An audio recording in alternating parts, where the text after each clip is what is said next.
kata para ulama dalam bab mimpi, siapapun yang mimpi hewan-hewan yang 7 ini, ular, kalajengking, raja wali, gagak, tikus, kemudian anjing buas dan cecak.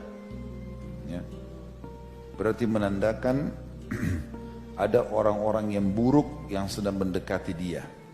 Seperti disebutkan oleh Ibnu Sirin rahimahullah, orang mimpi digigit tikus atau didekati tikus atau kalajengking atau ular.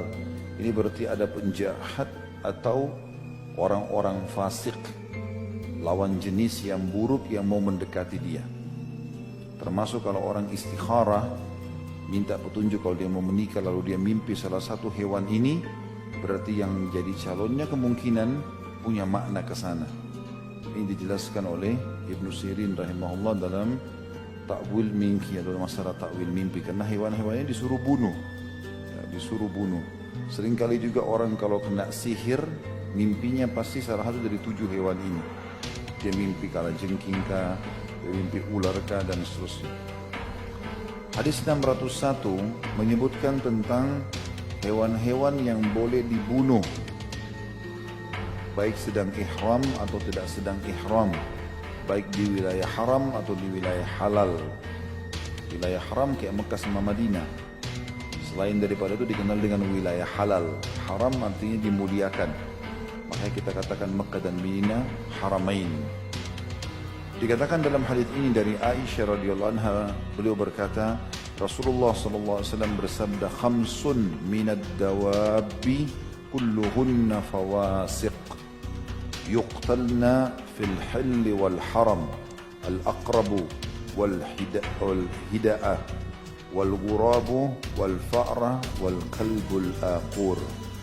Hadis ini tentu diriwayatkan Imam Bukhari di jilid 3 halaman 17, Imam Muslim jilid 2 halaman 857. Ada 5 binatang yang semuanya fasik.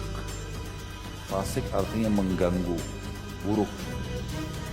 Boleh dibunuh di luar tanah haram, tanah suci, atau di dalam tanah haram, walaupun kita sedang berihram. Yang pertama adalah kalajengking. Yang kedua, burung raja wali. Yang ketiga, burung gagak. Yang keempat, tikus. Dan yang kelima, anjing buas. Anjing yang suka menggigit, ya, anjing buas. Dan ini memberikan gambaran kepada kita, orang tadi kalau lagi ihram tidak boleh berburu hewan. Tapi di sini dia bukan masuk dalam berburu.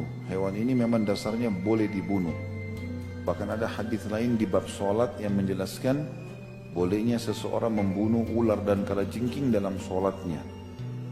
Kata Nabi SAW, 2 hewan yang membinasakan, bunuhlah walaupun kalian sedang dalam keadaan solat, ular dan kalajengking. Hadis 602 dari Ibnu Abbas radhiyallahu anhuma, anna Nabi sallallahu alaihi wasallam ihtajama wa huwa muhrim. Bahwasanya Nabi sallallahu alaihi wasallam berbekam dalam keadaan beliau berihram. Hadis ini riwayat Bukhari dan Imam Muslim. Imam Bukhari menyebutkan di jilid 2 halaman 19, Imam Muslim jilid 2 862. Tentu ini hadis 601 tentang hewan yang boleh dibunuh. Kita tidak banyak merincikannya. Tapi di sini memang ada bab khusus masalah sebenarnya bolehnya membunuh hewan-hewan ini. Tapi ada rincian, saya kasih gambarannya. Seperti misalnya ada hadis lain yang menyebutkan 5 hewan dibunuh di wilayah haram atau di luar haram. Di dalamnya masuk ular. Jadi ada 7 jenis hewan yang boleh kita bunuh. Ular, kalajengking, raja wali, gagak, tikus, dan anjing buas dan cecak. Ya. Kenapa Allah suruh bunuh? Allahu a'lam. Ada hikmah, nggak ada hikmah, tetap kita jalankan. Kenapa Allah haramkan babi? Ada hikmah, nggak hikmah, tetap kita haramkan. Orang beriman menerimanya. Kalau nanti ada hikmahnya, ya itu pertambahan saja. Karena nggak ada hikmah pun kita temukan, tetap saja kita tentunya mentaati Allah dan Rasulnya alaihi salatu wassalam. Khusus masalah dari 7 jenis hewan ini, ular,